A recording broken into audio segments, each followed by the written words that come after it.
The forks didn't clink. The laughter didn't feel real.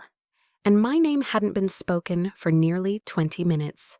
I sat at the long, gleaming oak table in the middle of a room that reeked of everything I never had growing up elegance money tradition. The chandelier above us looked like it cost more than my first apartment. And yet I had never felt so small. It wasn't my first dinner with them, but it was the first one since the wedding, since the papers were signed, since I became officially one of them, or so I thought. Daniel was seated next to me, his posture impeccable, his wine untouched. He kept brushing his thumb against my hand, like he knew this whole night was slowly suffocating me and couldn't decide if he wanted to help me breathe or just keep me still. Vivian, my mother-in-law, wore pearls that never moved. Even when she smiled, her eyes remained cold, still. Claire, his sister, was already 2 glasses in and growing bolder with each sip. I answered their questions as carefully as I could. How's your design business coming? Still freelancing. Any plans to go back to school? No kids yet. Every question came dipped in gold but felt like glass against the skin. I looked at Daniel. He smiled but said nothing. His version of love lately had become passive, quiet, not cruel but convenient. Then came the line, the one that split the evening in half. Vivian set down her fork, folded her napkin with the grace of a woman who'd rehearsed elegance since birth, and said as if she were genuinely curious, "Some girls date for love, some for lifestyle." She met my gaze. "Lena, which one are you?" The room stilled. Even the waiter paused. Claire grinned, sipped. Daniel froze. No one laughed. It wasn't a joke. It was a test, a statement, a spotlight, and a knife. I opened my mouth, closed it, and looked at Daniel. "Please say something. Please don't make me carry this alone." But he just looked down. Not cruel, just quiet. Like he always was when it mattered. I think that hurt more than the question. Because deep down, I'd already known they didn't like me. I wasn't from their world. I didn't speak the right way, didn't go to the right schools, didn't come with generational wealth or a recognizable last name. But I had always believed he would choose me. Tonight, he didn't. I smiled that perfect practiced smile I'd worn since the first time Vivian called me interesting. And I said, "Excuse me," stood up, walked calmly to the guest bathroom. I didn't cry. I stared at my reflection in the gold-rimmed mirror. Lipstick intact, mascara perfect. I looked exactly like they wanted me to, and felt like someone I barely recognized. I used to think love would be enough to melt the frost of people like Vivian. That kindness could win over legacy. That maybe with enough grace they'd see me as a person, not just a possibility. But standing in that bathroom alone, I realized I had been trying to earn a seat at a table where I was always meant to be the meal. I returned to the dining room, sat down, finished my food. And I said nothing, not because I forgave them, but because I finally understood what I had married into. Before the pearls, before the prenup, before the silence over dinner plates worth more than my father's car. There was just me, 25, worn-out sneakers, burned fingertips, eyes like someone who forgot what sleep feels like. I worked at a small cafe on 9th and pine-cracked tile, handwritten menus, and espresso machine that groaned every time you pushed it too hard. I opened at 6 a.m., closed at 4, cleaned until 5. Then rushed home to care for my father. A stroke had left him half paralyzed and fully dependent. Nights were for coursework, not a degree. Just patchy online design classes, scraped together from free trials and promo codes. I couldn't afford tuition, but I couldn't afford to stop dreaming either. Every time I thought about quitting, I remembered how my dad once built a bookshelf from scrap wood and held it up proudly like it was a damn cathedral. He believed in creating something from nothing. So I tried to do the same.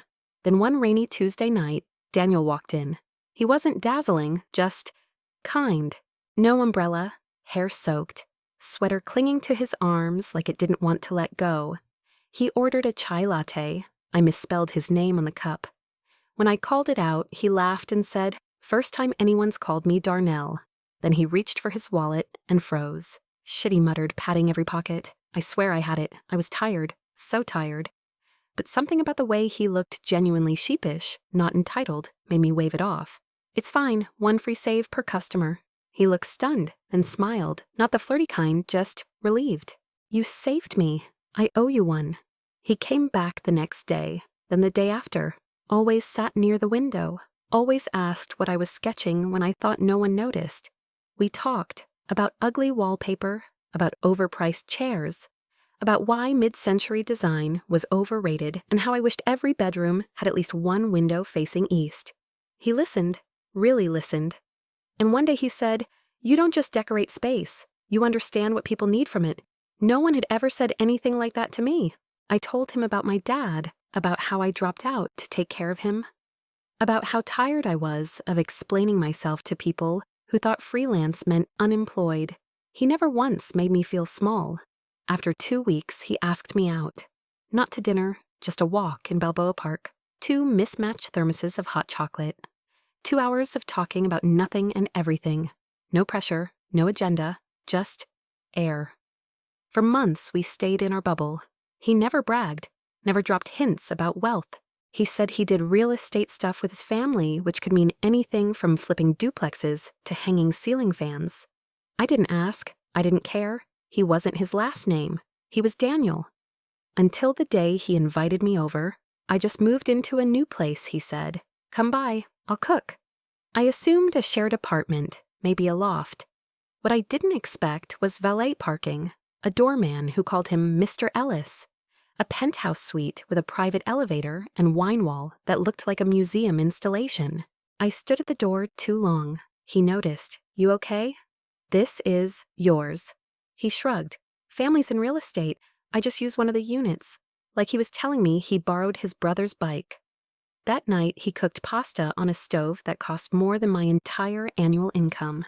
I ate off plates that looked like they'd never met a microwave. I sat on a stool that probably had a name. And still he was the same, joking, asking about my sketches, handing me a blanket when the AC kicked in too hard. I went home that night wondering if I should feel threatened, ashamed, afraid, but all I felt was seen. He didn't treat me like a project. He treated me like a person. And I thought foolishly, maybe that if this was what love looked like in their world, maybe I could belong in it too. People talk about the honeymoon phase, like it's this warm golden fog. For me, it was cold marble floors, echoing hallways and conversations that died before they reached dessert. We had the wedding, the photos, the curated captions. I wore the dress, he wore the smile. And then real life began. Our first dinner as husband and wife wasn't in our home, it was at their estate. Daniel's parents hosted it, of course. Vivian had the place set, like we were welcoming royalty. Claire showed up 20 minutes late, smelling like Dior and disinterest. I thought it would be warm, at least cordial. Instead, it was like sitting in a room where everyone had memorized the same script, and I'd been handed a different one. "So what's next for you?" Lena Claire asked, swirling her wine. "Are you still doing the interior thing?" The interior thing. As if it were a phase, a hobby, a filler until something real came along. I nodded, smiled, said yes. I've got a few small projects lined up, working on building a proper client list. Vivian chimed in. "That's lovely, dear. Everyone starts somewhere. Some women start at home." I bit my tongue, counted to 5, told myself I was being too sensitive. A week later, she gave me a gift, wrapped in silver paper, a card that said, "Just because." Inside was a $250 gift card to a designer boutique in Beverly Hills, and a handwritten note so you can buy something a bit more fitting for future events. Love V, fitting, not flattering, not beautiful, fitting. Like everything I'd worn until now had been wrong, even if they'd smiled when I wore it. Daniel found me staring at the card that night. He kissed my shoulder. "She means well. This is just how she shows care." I wanted to believe him, I really did. But the little things kept stacking. Claire inviting me to brunch, only to spend the entire meal texting. Vivian asking if I'd considered transitioning into philanthropy now that I had more time. Their friends pretending not to remember my name at charity galas. People calling me Mrs. Ellis, but never Lena. Daniel never mocked me, never raised his voice. He held my hand in the car rides home, told me I was incredible, but never in front of them, always after, always too late. At first I thought it was balance. He was trying to keep the peace. He was managing tension. But then I realized he was managing me. I'd leave family dinners feeling hollow, only for him to say, "You're overthinking. Don't let them get to you." They treat everyone like that. But they didn't. They didn't speak to Claire that way. They didn't question her every word or smile with teeth too sharp to be kind. No, it wasn't that they treated everyone cold. It's that they treated me colder. And Daniel, he wrapped that coldness in just enough warmth to make me question my own shivering. I started wondering, am I imagining this? Am I too defensive? Am I embarrassing him? I found myself rehearsing answers before family events, editing out my past, avoiding stories that made me sound too real. I'd once told him back when we were dating, "I love when homes have a little imperfection, a crack in the wall, a squeaky floorboard. It reminds you someone lived there." Now I was scrubbing myself clean of every crack, trying to be seamless, unblemished, acceptable. I wasn't Lena anymore. I was Daniel's wife. And that title came with expectations, most of them unspoken, all of them suffocating. But I still believed in him. Even as I shrank, even as I smiled through bruises no one could see. Because he loved me, didn't he? He said so every night, said I was his peace, his reason, his grounding force. But peace shouldn't come at the cost of erasure. It didn't come in a confrontation. It came in a binder, a slim navy blue binder, handed to me by Claire, wrapped in politeness and legalese. "Don't take it personally," she said, placing it on the table like a dessert menu. "Just something our family lawyer drew up. Happens with everyone. Everyone." No one else in their family had ever married an outsider. No one else had ever needed to be protected from love. I flipped it open. Prenuptial agreement, but not the kind you'd expect. I'd already married into the family. This wasn't pre-anything. It was an update, a correction. It stated in neat bullet points I would have no legal claim to Daniel's inheritance. Any property acquired by him or through family investments would remain separate. Any business or intellectual property I developed with his support would not be shared. If I chose to leave work to raise a child, there would be no compensatory structure upon divorce. Spousal support waived, child support conditional. The message was clear: we'll tolerate you in our world, but you'll never have a stake in it. I stared at the document. My hands didn't shake. Not because I was calm, because I'd trained myself not to react. That night I took it home, showed it to Daniel. He read it, or pretended to, then looked up at me, half smiling, half shrugging. It's not ideal, I know, but it's just a formality, like a seatbelt on a parked car, like fire insurance on a concrete floor. I said nothing, waited, for him to say, "This is ridiculous. You're my wife. We're in this together." But instead, he reached for my hand. "Please don't let them get in your head. We know what this is. It's just a document. Just a document. Like marriage is just a ceremony, like love is just a feeling." I could have refused. He didn't yell, didn't threaten. He just made it seem like not signing would mean I didn't believe in us. And I did. I believed in us so much, I ignored the quiet voice screaming, "If you mattered, this paper wouldn't exist." But I silenced her, folded her into the drawer where I kept all the other things I was learning to suppress. I signed it the next morning, used a pen with gold trim, put on lipstick, smiled for Daniel when he kissed my forehead. Because I thought I was doing the right thing, keeping the peace, building a bridge between two worlds. But here's the truth no one tells you. You don't build bridges with your spine. And when you do, you can't be surprised when they walk all over it. For weeks after that, something inside me felt quieter, not broken, just dulled, like I'd lost a layer of color, of clarity. I laughed at his jokes, attended galas, designed the guest bathroom in our vacation home. And yet, every time I looked in the mirror, I wondered, is this the version of me he actually loves? Or just the one that offends his family the least? No one forced me. No one tricked me. I chose there. And somehow, that made it worse. Because I couldn't even be angry at them, only at myself. I stopped telling Daniel when I felt invisible. I stopped pointing out the passive-aggressive jabs. I stopped asking him to choose me out loud. Because deep down, I already knew he wouldn't. Not because he didn't love me, but because love for Daniel was quiet, safe, non-confrontational, and I was becoming quiet too, not out of peace, out of surrender. There were no bruises, no shouting, no slamming of doors, just silence. Clean, polished silence. The kind that comes with marble floors, curated playlists, and afternoon light that never touches anything real. After the contract, everything changed quietly. No one celebrated. No one said thank you. They simply moved on. Like a threat had been neutralized. Like I'd proven I was willing to play by their rules, and now they didn't have to pretend to like me. The house stayed the same. The chef still came on Tuesdays. The calendar still filled with fundraisers, silent auctions, wine tastings. But I was fading, one polite nod at a time. Vivian no longer asked me about my work. She asked about napkin arrangements. Claire didn't mock me to my face anymore. She simply acted like I wasn't there. And Daniel held my hand, kissed my cheek before meetings, told me I was beautiful before bed, but never asked what I was thinking, never asked if I was okay, because I'd already said yes to the contract, to the family, to the mold. What more could I possibly have to say? Sometimes I sat in our walk-in closet for hours, not crying, just existing. Surrounded by clothes, picked by stylists' shoes. I never wore handbags I hadn't chosen.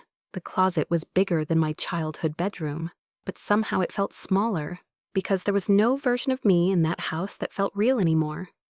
Daniel would knock on the door. You in there? I'd say yes. He never came in. He wasn't cruel. He was kind in the way some people are kind to strangers, in the way someone hands you a towel but never pulls you out of the water. I began to forget the sound of my own voice when it wasn't filtered through diplomacy. I second-guessed every outfit, every sentence, every smile. I stopped sketching, stopped pitching new clients, stopped thinking about color palettes, lighting plans, or spatial storytelling, because what was the point of building beautiful things when I had no space of my own to exist in? There was a night 3 weeks after signing when I sat on the kitchen floor eating cold takeout in a silk robe someone else had picked out for me, and I thought, this isn't abuse. But it's not love either. It's easy to walk away from violence. Harder to walk away from apathy dressed in kindness, because you start to wonder, maybe I'm ungrateful. Maybe this is what stability feels like. Maybe I'm too emotional, too much. And when you say that enough, you start to believe it. I went to bed beside a man who told me he loved me, but never once told his family to stop breaking me. I wore a ring that symbolized commitment, but felt like a contract I signed against myself. I lived in a house with windows so large the world could see in, but no one really saw me. I remember brushing my teeth one morning, looking up, and not recognizing the woman in the mirror. Perfect skin, glossed lips, eyes that looked polite, not passionate, not alive, just agreeable. And I whispered to myself, barely audible, I don't like her. But even then, I didn't leave. Because when you've compromised enough times, you stop realizing it's a compromise. It just becomes routine. Every day I stayed, I became quieter, not just with them, but with myself. Daniel kissed me goodbye each morning. You're everything to me, he'd say. And I'd nod, because it's hard to argue with someone who genuinely believes he's being good to you, even when his goodness is passive, even when it costs you everything. It was a Tuesday. Just another carefully planned dinner, polished silverware, a wine pairing menu, a dining room full of people who knew how to wound without raising their voices. I wore the necklace Vivian had gifted me 6 months earlier, the one she said looked tasteful, not attention-seeking. My dress approved by Claire via text. Simple, safe. Everything about me was curated, down to the tone of my laughter, and then she said it. Some girls date for love, some for lifestyle. Her eyes met mine, empty and assessing. Lena, which one are you? I didn't flinch, I didn't cry. I looked to my left to the man who had once held my face in his hands and whispered, You're the only peace I know. He lowered his eyes, took a sip of wine, said nothing. That silence was louder than any insult, because it told me what I hadn't been ready to accept. He wouldn't fight for me. Not now, not ever. I excused myself, calm and measured. Walked upstairs, closed the bedroom door behind me, like I was sealing off an old version of myself. And then I sat on the edge of the bed, perfectly made linen, smoothed like no one ever lived in it, and stared at nothing. Time passed, I don't know how long. At some point, I stood up, opened the closet, pulled out the suitcase I hadn't touched since the honeymoon. I didn't pack everything, only what was mine before I became his.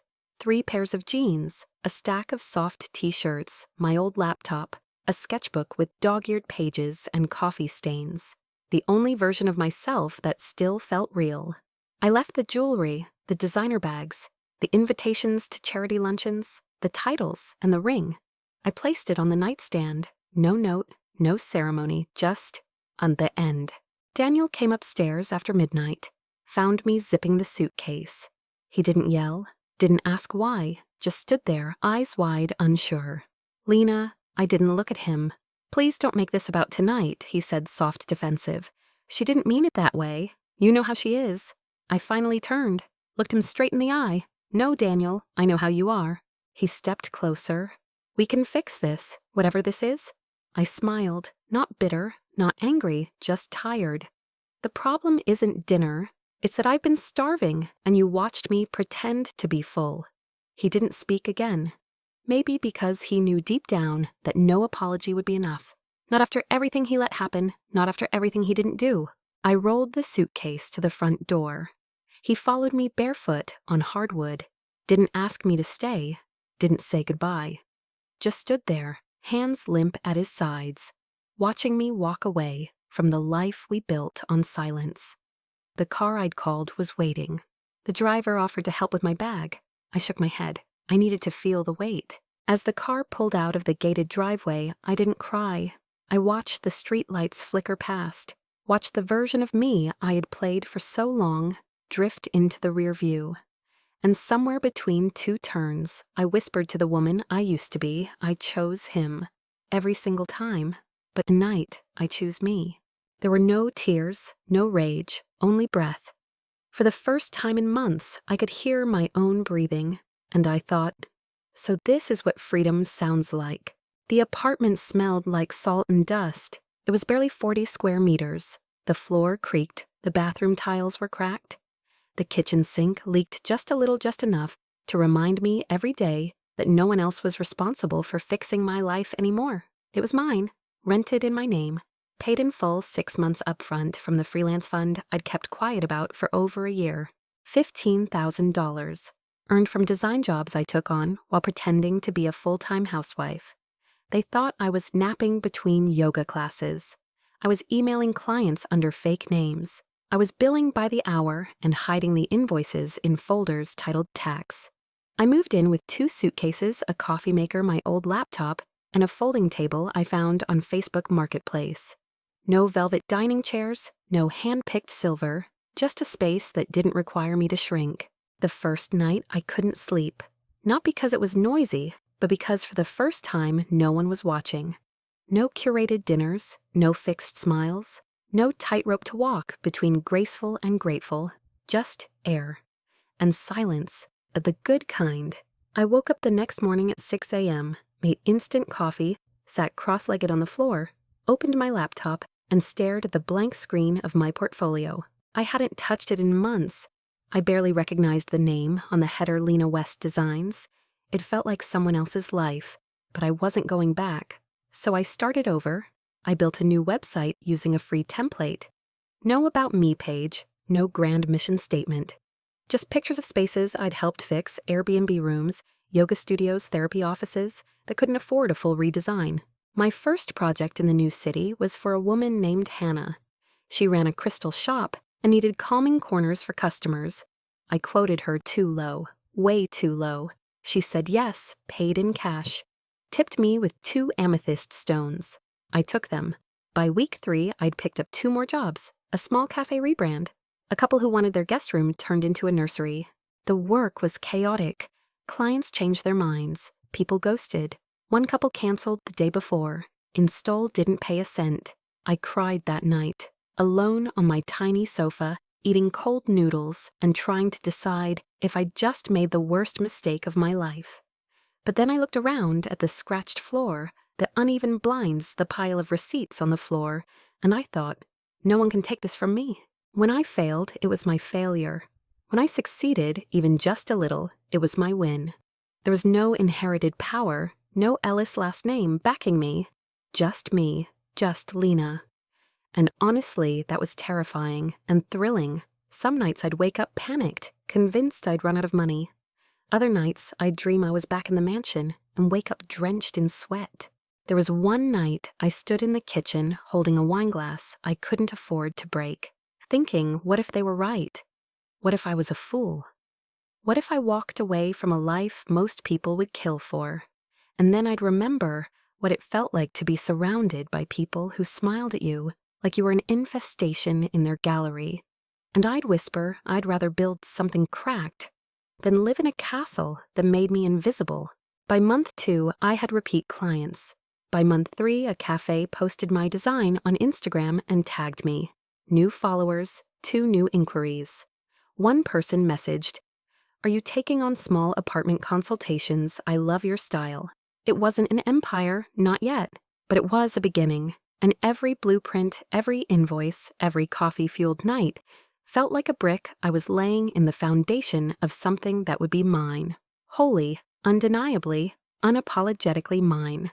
It started with whispers, a repost, a tagged story, a cafe owner who told a yoga instructor who told a startup founder. I never paid for ads. I never asked for testimonials. I just did the work well on time and without fuss. LC Interiors grew quietly. I hired a part-time assistant, Sophia, a graphic design student who worked hard and asked smart questions.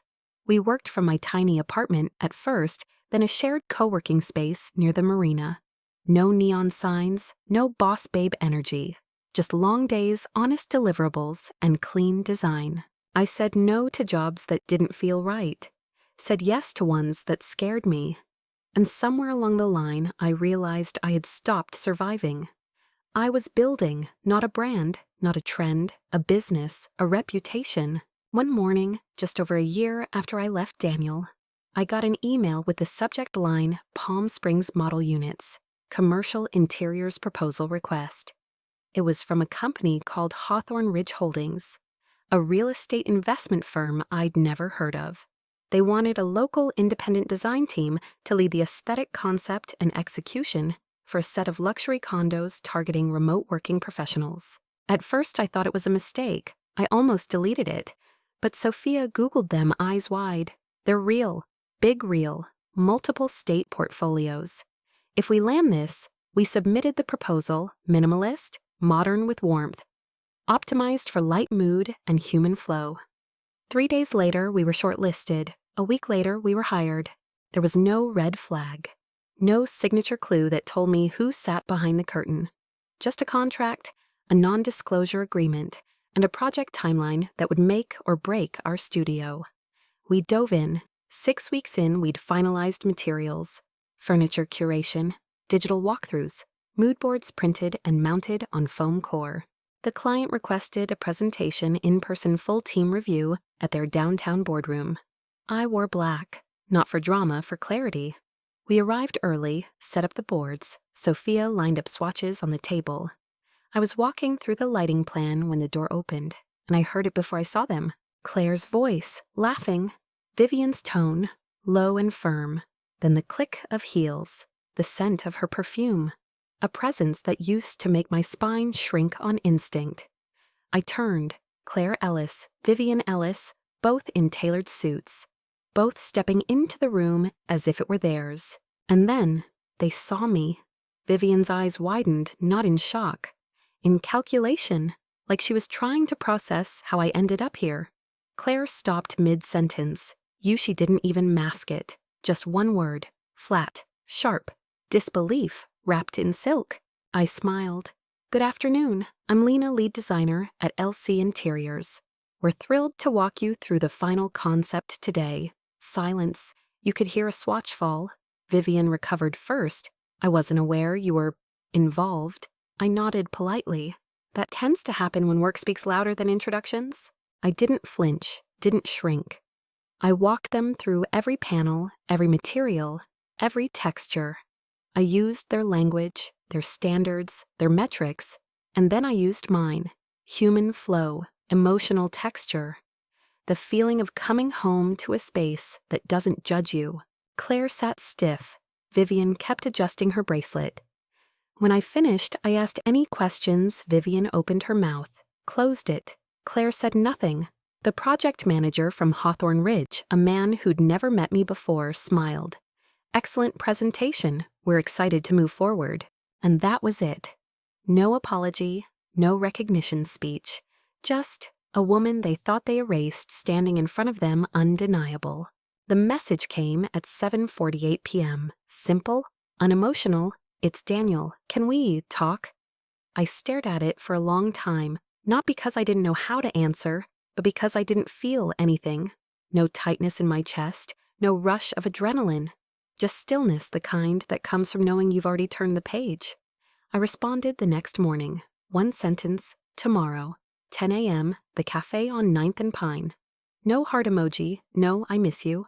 Just coordinates to a place where once everything began. I arrived first. The place hadn't changed much. Same squeaky chairs, same chalkboard menu, the same cracked corner table where I used to sketch between shifts.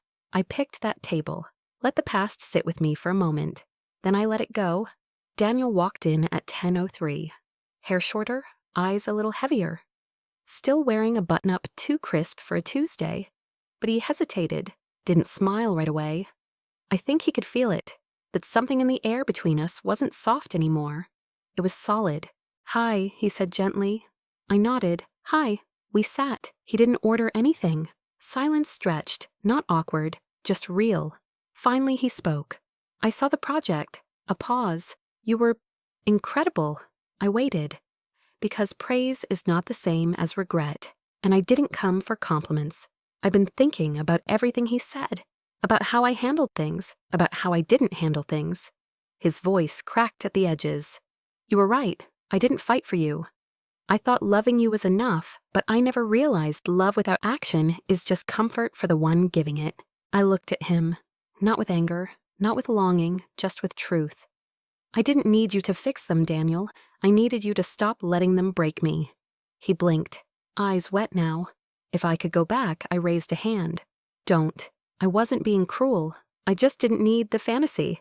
I'm not angry, I said softly. You weren't a bad man. You were just not my man. He looked down, nodded slowly. I left the company, told them I didn't want any part of the family trust. I've been working with a nonprofit. I'm not that guy anymore. I believed him. I just didn't care anymore. He reached into his coat pocket, pulled out a velvet box, set it on the table unopened. I kept it, thought maybe one day. I didn't touch it. You can keep it, I said gently. Not because I want it, but because that version of me died wearing it. He swallowed hard. Eyes full now, but I didn't cry, because there was nothing left to mourn. We sat there for a few more minutes. He asked if I was happy. I smiled. Not the kind I used to wear at family dinners. Not the polite, rehearsed one. A real smile. Small, quiet, earned, I am. Then he stood up, and for the first time I saw him truly let go. Not of me. Of the idea that he could still be part of this chapter. He nodded once. Goodbye, Lena. Goodbye, Daniel. And that was it. No big scene, no dramatic parting, just a door that finally closed from both sides.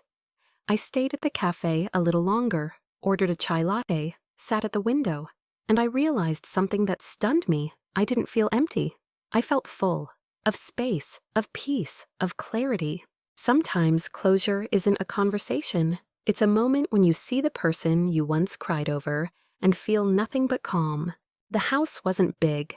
Just 2 bedrooms, 1.5 baths, and a kitchen that caught morning light through an east-facing window. The paint wasn't perfect. The floors creaked. The ocean was 3 blocks away, close enough to hear it when the wind was right. But it was mine, paid for in full, designed by my hands, every tile, every drawer, every curve of light. And space whispered one thing: you came back to yourself. I didn't post it on social media, didn't host a housewarming party. The first night I sat on the floor with a cup of tea, barefoot hair up, no makeup, and I just existed, not for anyone, not to prove anything, just to be. By then, LC Interiors had become more than a boutique firm. We had a small team. Our name floated quietly in the right circles. They don't make noise, they make impact. But that wasn't the legacy I cared about. It was the emails from women in small towns who wanted to freelance but didn't know where to start. From former stay-at-home moms who were ready to build portfolios. From college dropouts who were tired of being told their dreams weren't realistic. I read every one. And then I built something for them. It started small, a virtual mentorship circle, monthly Q&A downloadable templates. Then came a short course workshops, real projects for real pay. Not girl boss, not you can have it all. Just this. You are not too late, too loud, too unqualified, or too small. You are just in the wrong room. Let's build you a new one. I mentored a woman named Grace Fordu, divorced, 2 kids, no formal degree. Now she runs her own team in Austin. I cried when she bought her first drafting table. Not because she made it, but because I remember what it felt like when someone finally saw me and how long it took to learn to see myself. One day I was invited to speak on a panel, the theme Resilience and Redefining Success. There were 5 of us, founders, artists, CEOs. I wore simple black and flats. When it was my turn, the host smiled. Lena, if you could go back and say one thing to the version of you sitting at that dinner table, the one who didn't know whether to laugh or cry, what would you tell her? I took a breath, thought of the marble, the pearls, the glass of wine, the silence. Then I said, don't wait to be chosen. Choose yourself. The room went quiet, but it wasn't uncomfortable. It was permission. And I knew some woman, somewhere in the audience, had just felt something shift inside her. Weeks later, I was back at my house. A rainy afternoon, no meetings, no obligations. Just me and the sound of water tapping gently against the windows. I lit a candle, sat on the porch, wrapped a sweater around myself, and I thought about everything. The girl who gave up a scholarship to take care of her dad. The woman who signed a contract that erased her value. The silence, the humiliation, the noodles at midnight. The invoices she prayed wouldn't bounce. And then the rise, not the loud kind, not the kind that fills stadiums, but the slow, steady kind. The kind that can't be undone. I didn't need their name anymore, didn't need their table, didn't need their apology. Because I'd built something stronger than forgiveness. I'd built freedom. They said I married up, but I didn't marry up. I walked away and built higher.